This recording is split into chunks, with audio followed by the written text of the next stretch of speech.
Welcome to Four Leaf Whiskey. So we're approaching Halloween. I wanted to pick a whiskey to review with a name that fits the holiday. So today we're going to look at Dublin Liberties Murder Lane. Now this actually is named after a real place in Dublin.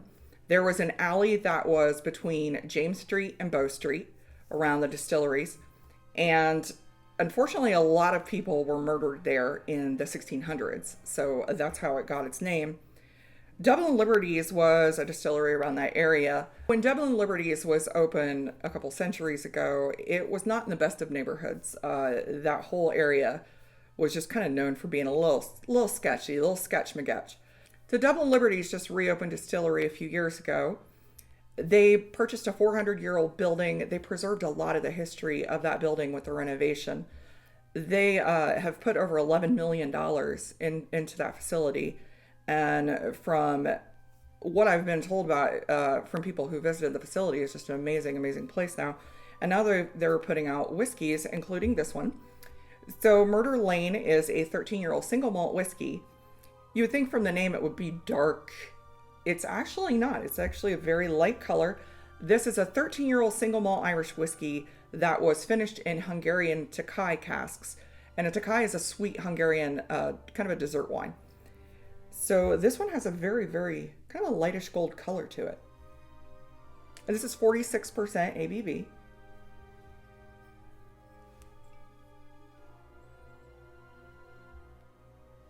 So on the nose, you get I'm getting a lot of the woody notes from the dessert wine cask. This is bourbon aged before it was finished in the Tokaj casks. We're getting some milk chocolate. A little bit of pineapple. But a lot of the chocolate notes are coming through big time on the nose. The nose it's not a strong nose. It's more subtle. Now I'm starting to get a little bit of the fruit. A little pineapple, a little apple. A little bit of the honey. Almost like an almondy, not quite as almond, kind of a marzipan nose that Redbreast Listowel has, but it's just kind of a hint of it there.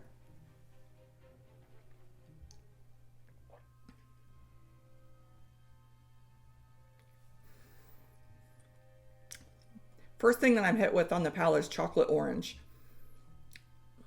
It's on the lighter side. It's got a shorter finish, but chocolate orange, a little bit of apricot,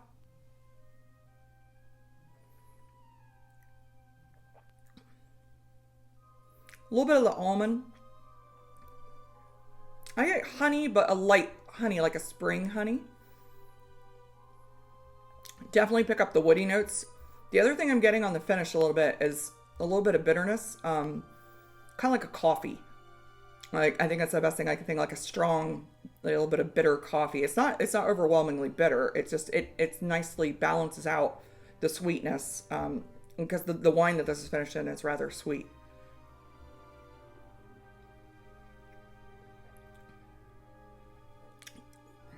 Again, the finish isn't too incredibly long. It's nicely balanced. It's a real easy drinker. The one thing you don't get on this is sometimes you get a little bite from the alcohol. Not getting that at all in this at all. And this is a little higher ABV at 46%. So when this was first released, it caught my attention.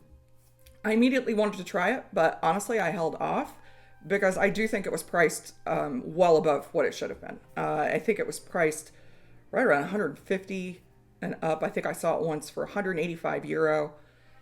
It has come down into a more reasonable price range since. I think I paid maybe 80, 85, roughly about that. I've seen it actually even a little cheaper than that, which I do think is where it should be priced for a 13-year-old single malt whiskey. It puts it right in line with Redbreast and with Bushmills 12-year. If you get a chance to try this one, if you see it on a shelf, if you can get it for around that price range, I do think it's a really interesting whiskey. You don't find a whole lot of whiskey in general, not even just Irish, that's finished in these Tokaj casks. I think it's really unique. You don't find a lot of finishes in Tokaj. I think it can go overly sweet. Obviously, it's a dessert wine. This one is not. They've done a very, very nice job in balancing out that sweetness. Please like and subscribe and comment below if there's another Irish whiskey you'd like me to review. Happy Halloween.